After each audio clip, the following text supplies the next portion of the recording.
Welcome to another episode of the 100% podcast with me, your host, Harry Purdy. And today I am midway through the David Goggins challenge. But more importantly, I'm delighted to welcome back all the way from Bournemouth. You've done a bit of a cross-channel drive to come and join me this evening. And what a wacky time to be recording a podcast. Anna Marie, nutritionist. Whoa. How are you doing? I am doing amazing. Thank you very much. Very excited to be here.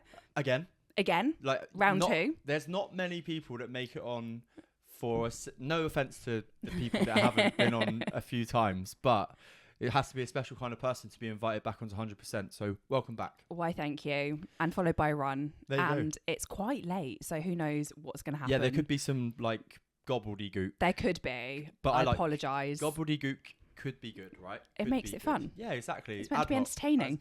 And it was very much we could record a podcast, and you were like, I'm up for that. I was like, okay, we're in then. Let's do it. Let's see what we can get. August 2023 was the last time you came on. And I do like to give that little reminder because the 100% podcast is about growth. And I would say from the last time that you were on the show to now, you and I have been doing what we said we would do in terms of our own personal development and growth. And you reminded me that you weren't brunette last time you came on the show. You were blonde. I know, So I was. what else has changed? What have been the biggest things that you would say have changed for you since you last come on the show? You know what's mad? As you said that, I was thinking about what we had said we were going to do, because we had this call, we'd spoken for a bit, had some accountability, like chats in between. And while some things have really gone as I said they would, some things have gone completely different, but in the best way. I think my day-to-day job's completely changed. Last year was in the NHS. And then just before that transition, we were saying on the run, actually, it was killing me off a little bit. I was not a happy chappy. I was sensing. Yeah, you were sensing. I was very low and uninspired. And then I am now 6 months into my PhD looking at disordered eating, which is madness. I love it. It's so cool. Such a different environment. I think we actually probably spoke about environment and stuff on our last for sure, chat. yeah. If not, you definitely talk about it a lot. But it's mad. It's one of those things that I talk about, but actually being in a different environment with people who love their job, I love it. It's great. It's so cool. And being surrounded by talking about relationship with food, I love it. And that's your absolute vibe, right? That is my vibe. That is what I work with clients around, thinking about nutrition, thinking about relationship with food, like the whole big picture. And it's like it's all coming together now, whereas before it was a lot more, so still do, thinking around anxiety, the bigger picture stuff, but that's now all in the context of relationship with food, and it's all come together, which is amazing. And I feel so much better for it, and everything just feeds into each other in line with the research, everything. That's incredible. It's so cool. I literally love it So as well. cool. I don't think it's one of those things that can be spoken about enough, the impact of environment on you. And I get that from like both ends of the spectrum, right, as we spoke about, but we don't need to go into that now. But what would you say the overall number one thing that you could notice from being in a more inspiring, positive environment on you was? I am now a better person. Like I say in all aspects, but just generally me, like how I show up for myself compared to, and how I show up to clients, how I show up to other people. Like there were times I would just come home and crash in the evening, whereas now I can fit in. I've been consistent, I don't want to jinx it too much, with my content on social media for like 3-4 weeks straight. Never happened before. I would just really struggle and die. I'd be working on weekends. I now finish at 5 and I can show up and have time for myself.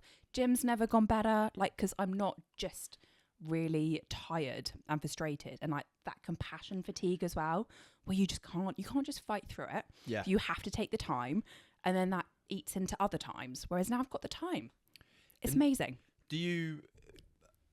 Have you ever looked into values and how that can impact you? Have you noticed that a little bit with the job change too? Did you feel that you were almost box ticking in a yeah and I've noticed it since talking to people who work in the NHS and are doing a PhD, or those who have transitioned as well, because there's this sense of, and this is what I felt, that you were putting a sticking plaster on in that environment. I'm not saying this is true for everything, obviously it's very different, but there was that sense of like churning through the wait list and doing what you could, but not actually being able to make any change.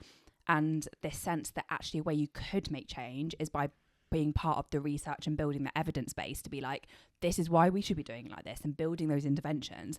And then from that different angle, actually doing something. So you have that purpose again. Whereas you're right, that sense of like purpose and making a change had gone. It was like, I'm going through all of this shit, and like these people still don't have houses or money. So like, what is the point in doing this like trauma work or anxiety work if at the end of the day they still can't pay their bills? Like, it was, what am I doing it for? Whereas if you can change things the other way, can actually lead to something sustainable, hopefully. Who knows where I'll be next year? Surprise. Where are you aiming? So I should be finished in 3 years, and I want to keep the business growing and thriving alongside that, and build something really cool, which is just some actual like intervention for this relationship with food that can be really implemented and shared. Also, eventually, I kind of do want my own MDT style team where I work really closely with psychologists and therapists and everybody to give people the best support in terms of relationship with food, and just give people that option. We've got a load of people who are supporting weight loss, and amazingly, but actually building up a bigger team for relationship with food and supporting people around that would be sick. Lush. I literally love it. So I want to keep going into I know there's a little bit of a role reversal without giving any spoilers coming up in the show, but whilst we're on that, I think it's really important to touch on it. And there's an invitation on the table right now that we get you back in the next couple of months to really talk about eating disorders, how to spot them, and then also relationship with food and all those kind of things, and how important that is to overcome maybe challenges with diets that you've had in the past, and maybe avoid coming into any kind of challenge with your relationship with food and how your health becomes in the future as well. To just watch those maybe like mini warning signs that you can get. But relationship with food in general is such a bizarre thing in general, isn't it? Because you can go down many different avenues of conversation with how your relationship with food is, and one of the most common ones that like you and I have probably come across with helping people lose weight and be healthier is that there's like a weird concept around there being bad foods. Yeah. But also those things that are labeled bad foods then being labeled as treats when they've been good. Right? Yeah. And how do you overcome that? Well, then you've put a moral like place around that food, which is then where you get the shame spiral from that, because you've labelled it that good and bad, and because you then have this moral reasoning behind it, which then makes you think that you're then bad for having it, which is where that emotion comes from. So it spirals round, and it's how everything really is systemically. So if that's you, it's not your fault, really normal. But looking at food from a broader spectrum can be really helpful. So what else does it give you? It's not just bad, and it's because like you think it's got too high fat or whatever it is. Also, a lot of this came from marketing ploys where people wanted you to eat different foods. But what, like this cake, I love it. I brought in banana cake for us. It is personally absolutely I'm unreal. happy. Unreal. It's so moist. It's so banana-y. And I'm like, God, dear oh dear, it's an absolute the light after that run, yeah. But someone could label it bad because sure. It's cake.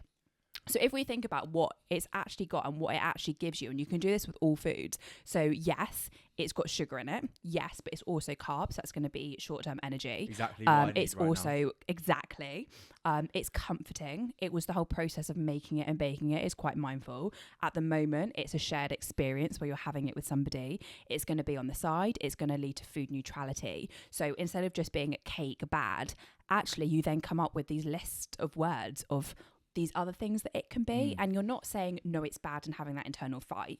You're like, and this and this and this, and this is actually what it gives me, and it's that broader perspective. Explanation that you've used there can fall into so many aspects of life, right? And when I speak to people about mindset and them viewing a situation as just a situation in life being bad, such as, I don't know, a job not going well, there's so many other benefits that can come from that. And when you break it down so simply, I was like, wow, that's such a bizarre crossover, because you can look at things with two different lenses with every situation that ever comes out, like as bad as it is. And obviously this podcast is a really good example of the people that I've had on who have been through challenge, who have then come out the other side of it with like amazing results, growing businesses, and they've transformed themselves. And you can transform your relationship with food in exactly the same way. Yeah, but food is everywhere. Food is everything. Like if you're thinking really black and white about one thing, it's likely you're thinking quite black and white about other things as well. And where food like is so rigid into all parts of our lives, it's so easy for it to be part of that. Whereas if you can just think that bit broader, even at first, just noticing that you're thinking black and white and being like, oh, I'm noticing that I'm thinking this is bad, and then start to think a little bit about, oh, what else does this give me? And yeah, same, feeds into everything. Yeah, it's unreal. And I would also say you are one of the most mindful people I've ever met. So the fact that you brought up that making the cake was mindful was so you, but also cooking in general. It is. It's just, I love cooking, and I'm not saying I'm any form of Michelin star chef or my cooking is amazing, but I do cook all right, and it's normally okay food. I know how to cook both ends of the spectrum, from like high carb, high fat food to really nutrient dense, high protein, good for what I'm looking to achieve right now potentially. Yeah. But just that process of breaking down fresh ingredients to make something at the end of it is so rewarding. Yeah, it's amazing. It's such a, like, it's really tactile when you get the smells, you get everything. And you don't have to do this for every single meal, but it's such an easy way to do it. If you're cooking anyway, like, enjoy it. Get the music on in the background, like, have fun with it and, like, really enjoy it. What's the best thing to smell when cooking, in your opinion? Just throwing it out there. That's really hard. I want to go like, I feel like bread is a really cliche smell. Is that what you were thinking? It's the thing that was on my head when I was thinking, what is the thing that you like would want to smell when you walked into a... You know what I made in lockdown? Croissants. I do not recommend. This was clearly a sign of the times for lockdown, where there was hard. Also, I had a competition with my brother. We were at my parents' house. It was a really hot day. I think they're still finding butter to this day that like melted on all our kitchen surfaces. No. It was amazing. They smelled amazing. They tasted phenomenal. But oh my God, it was such a mess. Like it was just, it melted and it oozed everywhere. It was but amazing. And the thing is as well, just going back to the talk about cake, there's one thing that's, I like to use the 80-20 rule. I don't know where you're at with that, but I think it's a really good balance for people to use, with regardless of what it is, right? Like using the journal for the first time, hitting their goals in the week, or even nailing their calorie target, nutrition, protein goal, whatever it may be, or even 3 out of 4 gym sessions that are planned for yourself or them, whatever. But when it comes to those, to cake, for example, saying that it's like a bad food isn't necessarily the best way to look at it, but it's also important to remember that that food isn't going to serve you in the long term if you're looking for a health outcome at the end of it as well, right? Yes, but I think that's when you start looking at the bigger picture, because if you're looking at all foods like that and you're like good and bad, you're also then thinking about what you're getting from them, and you may recognize, yes, this is giving me that energy, but then you're also looking at the other food around it, and like this will keep me fuller for longer, so maybe this won't keep me full for longer, but it does give me that mindfulness and that shared experience. So then I also need that food that keeps me fuller for longer. So that still doesn't take it away from the cake. It just means that you are looking at that broader perspective, and you're thinking about what you actually need on the whole and what is helpful for you. I walked way too close. Yeah, that's fine. It was one extra. Finally, just gonna nut it. So you just dropping off. The tiredness is setting in. Yeah. But also, like, I'm never gonna be, because I don't want to be, like, and we spoke about this on the way round on our run about the levels of dieting and body shape and all of those kind of things. Look, don't get me wrong, do I have respect for anybody that can get like insanely watertight shredded? Yeah, of course I have respect for it, because that discipline is there. But I'm never going to be that coach. I'm never going to be that guy that goes into my favorite coffee shop, sees my favorite carrot cake and decides I'm not going to do that because this is a bad food. And I think it's really important to get that balance. And I think that one of the other things that we could speak about with relationship with food and like things in general is alcohol. I think that is the one where I really am starting to maybe label that as a bad thing now. So what would you say to that? Oh, interesting.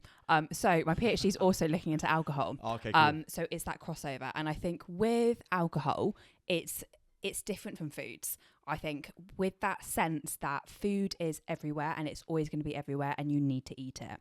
You don't need to eat eat alcohol. You don't need to eat alcohol. You also don't need to drink alcohol. You could try and eat alcohol. It'd be quite a funny video, I think. Yeah, it's great on Christmas cake though.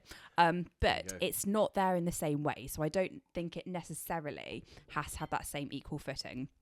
I remember we spoke about it briefly actually on our last podcast, and I said that I don't do food rules for me because I find them really not that helpful, and I still stand by that. I don't think it's necessarily helpful for me. That doesn't mean it's helpful for anyone else. I think it's very much depends on the individual about how it is to have those blanket rules. But I think when you have those blanket rules, that's when you can lead to that binging where it puts it on a pedestal, or that like, if I think I'm never going to have it again, that means this will be the last time that I have it. You're increasing that likelihood. Whereas actually, if it's I don't actually think I need it, and you can challenge yourself and be like, maybe not for the next few weeks, but if you have this, never ever again am I drinking this, if you find yourself in a situation, you are probably more likely to binge. So it's that kind of, I don't necessarily think it's the same way as looking at food as like that broadness. Also, it could be quite detrimental to look at it as a complete black and white yes or no. Yeah, it's still, we're not putting that complete binary rule on it, but recognizing that actually maybe when we're looking at the cake and the things that you can get from the cake, maybe there is less benefits that you do get from the alcohol, and thinking about it on that broader sense of, is it worth it, and kind of weighing up what is helpful for you in that moment. But you still don't have to put that black and white, I'm never drinking again rule, unless that's really helpful. It's really interesting, especially in terms of like recovery. Really interesting. And I think it's one of the most, I don't know, there's definitely a change in the market as well with all of the 0% drinks that are coming out now as well. And just touching on that last, I love to dive into your wealth of knowledge, like especially with I know you like to read articles and writings and dissertations from other people about all of these different things. A lot of the content I see around alcohol labels it and links it to like, is it 7 different forms of cancer or something now? Like, from the medical side of things, is this something that people should be wary of? And does that only link if you're somebody that's maybe drinking an insanely high amount of units a week in terms of your alcohol consumption? No, it's actually terrible for everybody. And women in particular, breast cancer isn't necessarily known about as much, but it's still a risk. And it's not from like being alcohol dependent. It's just from drinking significantly increasing more amounts of alcohol. And also women metabolize alcohol differently, and we are drinking at increasing rates. While men aren't, and the physiological impact it has on women is more detrimental than the impact it has on men, because the way we store fat and the way we metabolize is different. So we're drinking more, and it impacts us more negatively. So as women, myself, not you, we do need to be more careful about drinking and the risks and things like that. But that is, I think, where it is thinking about what is helpful for you. So really, like, where you can have those more 0%, go for it, do what is best for you, and be mindful of the detriment that it is. But I still stand by my no black and white, because of the situation, the relationship. It very much depends on who the individual is. If you're somebody who finds that you're very black and white and binging, that may not be helpful. But thinking about what is best for you and what is most helpful for you as well in different situations. Yeah, I think I don't mind sharing this. I've just crossed a little boundary with a little bridge. That's a better way of describing it with this, because I've been very much that, like, I am drinking on this day only. And that, I would say, has led to me being really like, not to an extent where it's troubling, but on that day I'm like, it's my day of drink. Like, doesn't matter what I have, blah blah. And that's been a couple of situations, like my friend's wedding, which, like, when I look back, I don't regret it at all. But I did notice that trend that you mentioned there, and also my cousin's stag do, where you just kind of drinking, you've completely and utterly topped out, but there's something on offer, you know that you've given it this allotted time, and like so forth, you're absolutely hammered by the end of the night. But then this weekend, going to Krakow, I went with 3 mates, and we're just the bestest of mates. I love them to bits, but obviously they know what I'm about now with the health and well-being side of things. And on the first night, I was like how I was describing. The second and third night, which I would normally do the same because I was on holiday and I really stepped back and I was like, do I need this? Is this a day that I can maybe challenge it? And I think maybe as well in the back of my head, I knew that I had what I'm doing over the next 48 hours in my head. But did I have just as good a time? Yeah. Did I get up easier for the airport on the Monday morning? Yeah. And it was just a moment to be like, even this special occasion doesn't necessarily need it. So I don't know. I think there's a bit of a crossover, and like it doesn't. Yeah, of course, when it's linked to cancer, it's one of those things that's has to put some kind of nugget in your head to be like, you know, is this really worth the potential risk in the future? Yeah, but I think as humans, we're terrible at like actually picturing the risk happening to ourselves. We know how common cancer is. It's ridiculous. It's something that I can't remember the stats of the likelihood. Is it 1 in 4?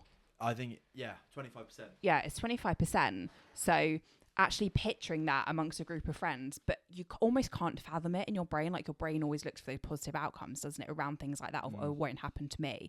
So it's almost like you need that shorter term reason to not do it. It's the same with losing weight though, isn't it? You need that short term win because that long term sometimes doesn't, your brain can't quite fathom it. Yeah. Like lifting weight so that you can still walk when you're 70 isn't quite a big motivator compared to like short term feeling better and being able to like move around or lift heavier weights, whatever it is. Yeah, love it. Anna, this has definitely got to carry on. In terms of, and we're over 20 minutes in, so I'm gonna say pause. Next podcast episode. Yeah. Rerun. Anna, you are now host. Because I am currently undertaking the David Goggins challenge 4x4 by 48. 4 miles every 4 hours. 4 miles every 4 hours for 48 hours. There we go. That explained it better. For Movember, raising money for testicular prostate cancer research and suicide prevention and mental health awareness. And I'm doing really well so far. You've just joined me for my 6th out of 12 laps. Halfway. And you're now the host. I'm the host. Let's go. Right, talk to me. How are you feeling? How are you doing after being halfway? Well, the last... Well, what has it been? Like 22 hours has been a bit of a blur. To be fair, I would say that I've managed myself very, very well. Yeah, managed myself very, very well to the best to the situation has allowed me. I've had 5 hours sleep during the day, which to most people and even my ears are like, Harry, you like don't do well, not well slept, but obviously it's for the cause. The reason why I'm doing it, I'm looking to get out of my comfort zone. But yeah, right now, a little bit more fatigue in the legs than obviously first run this morning. Yeah.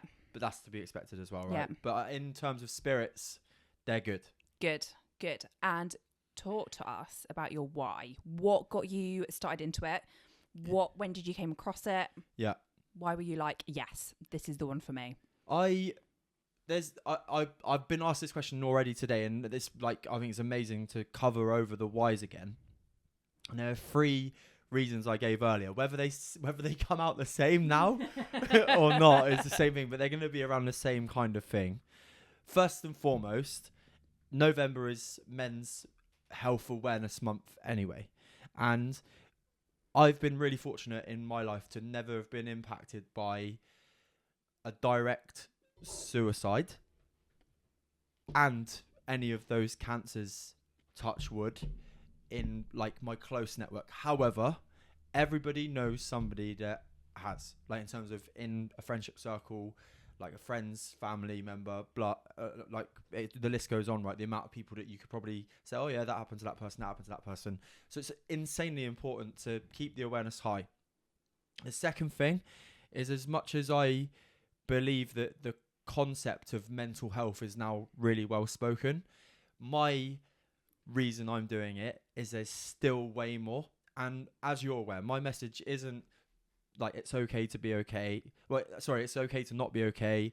You just need to talk about it. My message with 100% is like, yeah, you're feeling like shit, but how do you want to feel and how do you want to get that way?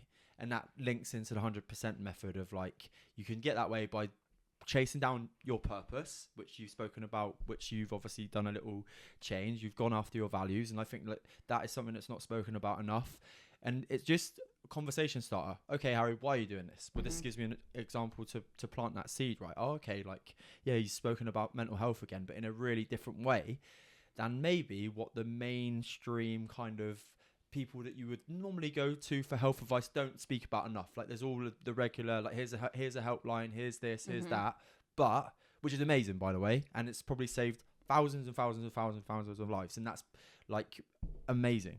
But when you're lacking purpose, when you're lacking drive, when you're lacking goals, when you're lacking a mission, especially, and like, this is not, especially as a fella who has that extra bit of testosterone to spend and use and utilize, and if you're bored, it just like wiles up. And when you create when you're bored and you're not like using that pent up energy, you create your own problems, and sometimes that mental health feeling that you've created is caused by that. So it's just about making that awareness as well, for me, like personally.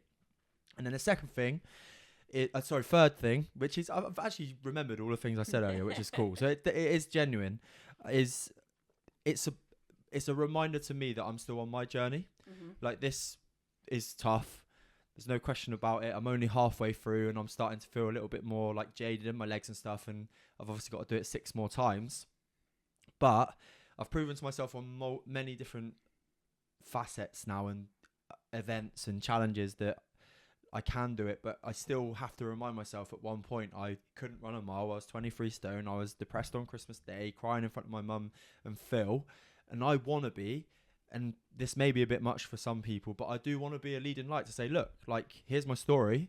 Here's where I was. It was like a week away from being put on antidepressants and like doctor kind of vibes with how I was feeling, what I was thinking about, suicidal thoughts, never an intention to do anything, but just that awareness to say, okay, you're just like in a bad place at the moment.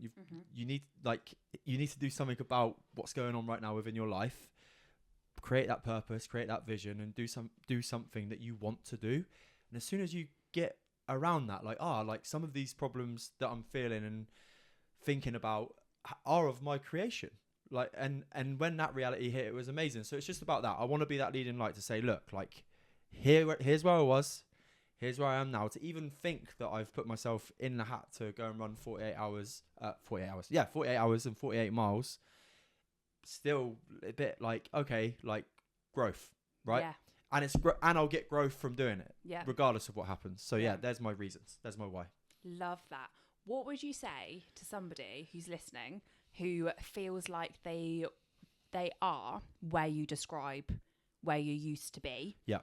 And if they're looking at these things that you're doing, where would you say to get started? What is that first step? What would you say to them?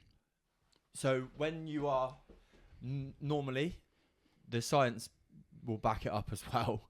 When you are creating negative thought, negative emotion, it's because your attention is solely focused on that specifically. It means that you've got no kind of North Star.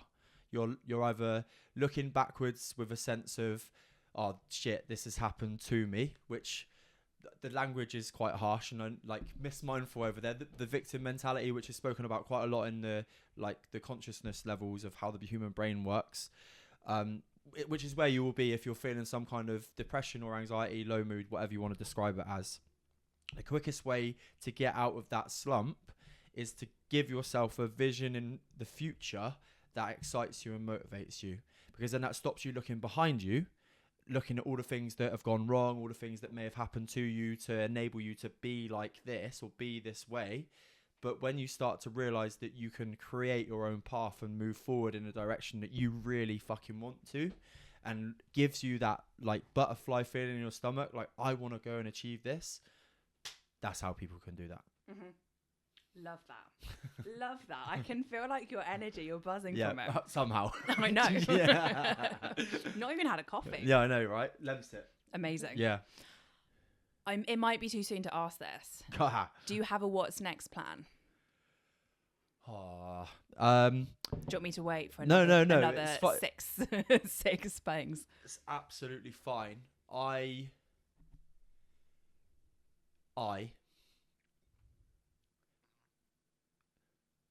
want to carry on with. I say recently, 2 months been working with Aaron. Mm-hmm. Aaron Carpenter, unbelievable coach, been so good, supporting me through this whole quarter with all of the different challenges and whatnot I've had in my way. So that's like on my focus, to just continually become healthy. But I know that you almost said it on our run, you're not going to be able to sit still for long when this is done. But realistically, when this is done, it's like cruise to Christmas. I'm going to retest my strength, my free 1 rep maxes in squat, bench, deadlift, and just see that that's continually got stronger too. I'm going to say this live and put myself out there that it's probably going to be high rocks first. Ooh. High rocks first, and then re-sign up to an ultra marathon. I'm saying that with not much conviction because no, definitely going to happen. Yeah. I just don't know how soon.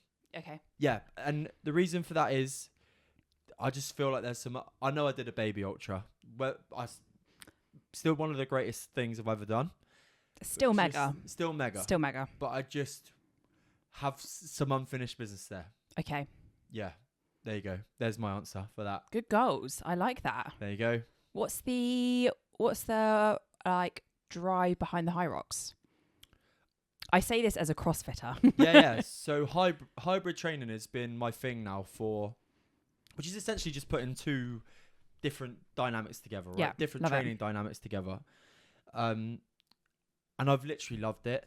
Seeing like this month, sub 50 10K, but PB half marathon, whilst deadlifting 190 like for 5, all this kind of stuff. I know that I'm quite confident, maybe not with bench, but I'm quite confident with squat and deadlift. There's some big PBs coming out. So to take that like endurance / I'm quite strong now into an event will be just a nice thing. And I do think that will be, again, that will just go back into my fueling challenges of I'm going to sweat like fuck, manage that. Yeah. It's going to be grueling, going to manage that. Yeah, just one of those challenges. I think it'll be maybe it'll be a one-off. I don't think it's something I'm going to get hooked to. I think the endurance stuff I love. I do love it. I can't deny it. I love the London Marathon. I love the Ultra. I love training for those events too. I'm loving, so far, touch wood, doing this event. Yeah. So it's going to be a one-off thing just to say that like I can do that too. Yeah. Yeah. Yeah. There you go. Taking everything off. Go. Back to this event. Mm-hmm. Any big worries or big excitements over the next 24 hours? Finishing is the excitement. Yeah. To get it boxed off. Another excitement would be I raised £1,300-ish last year with the Ultra. So smash that this year would be insane. Mm-hmm. I've set the target at £2,000. You'll smash it. I really hope so, yeah. Just because it does mean a lot to me, and it, like the support that I've had. I've had a person with me for every run, and I can't tell you how grateful I am for that. Obviously, the Girls Run Club joining me in the last one, you making an absolute monster. Can I also say you brought me goodies and cake, like unbelievable. But everybody, I'm so grateful for that because it just shows that there's like good people and there's good shit that still happens in this very negative sounding feeling world when your attention's in that area. So it's nice to just show some positivity. Yeah. But fears, obviously getting injured. Mm-hmm. I know that putting my body through another 24 miles is gonna bring some pain. It's just how extreme that is. Shout out James. Tomorrow though, I've got a massage at 12, so just alleviate a little bit of fatigue, hopefully. Yeah. Other fears, the weather really turning. I don't know what, like, I know that there's like another storm scheduled, so hopefully it doesn't get too, like, we could tolerate the rain, right? Yeah. But if it's Rain was windy okay. and there's like potentially trees and branches falling around me later on, that won't be too pleasant. Any other worries? Not finishing it. I think that would be a bit of a kick into that's an ego thing, right?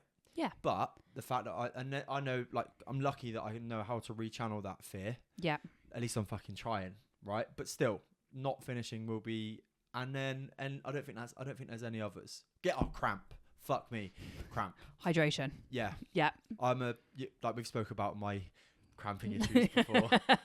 I think everybody knows who's listened to this podcast for a long time, the susceptibility for me and the likelihood, let's not call it likelihood, the chance that I could get cramp is up there with this kind of thing. But I am bolting back the hydration stuff and doing everything I can. I'm getting a massage gun out to try and keep my muscles not from seizing up and all those kind of things. So yeah, there's some good exciting things there and some good worries. Smashing it. Yeah. I love it. Any final words, Harry? Thank you to everybody who supported me so far. Means genuinely a lot. Thank you for making a huge effort to come up here. Not only have you ran 4 miles with me, you got soaked, you brought cake, and you've recorded a podcast with me too. So that goes down as one of the, let's use the name of the podcast for its merit, right? That is 100% effort if ever you was to see it. You're welcome. Other mentions, if you haven't donated and you're listening to this episode right now, you can go over to my Movember link, drop whatever you can afford. I know Christmas is coming up. I know budgets can be tight, but this is a huge cause close to my heart, that I want to obviously smash this target. And just on the usual sign out note, Anna, where can people come and find you if they want to come and find you with your mouthful of banana bread, if they want to come see more about you and what you do? Anna.Marie. Nutrition. Love it. On Instagram. Perfect. Come find me. Yeah, she's posting some unreal content right now, and definitely a good time to go and follow you whilst you're in this good space right now. Follow me. I've got something exciting coming in You've always January. got something exciting coming. I know. Yeah, I love it. Brain's buzzing at the moment. Yeah. If you want to do anything around relationship with food, drop me a message. I got you. Nice. Amazing. And if you have enjoyed today's mini bite-sized episode with Anna Marie and me, your host, Harry Purdy. Well, actually, we're both hosts tonight. Please go over to Apple Podcasts and Spotify and drop a 5-star review. It goes a long, long way to helping the show. And if you're watching on YouTube, hello, YouTube. Like, subscribe down here. You know the drill. Click. Thank you very much for your support. I'll see you here with a new episode every Friday. Take care. Woo. Bye.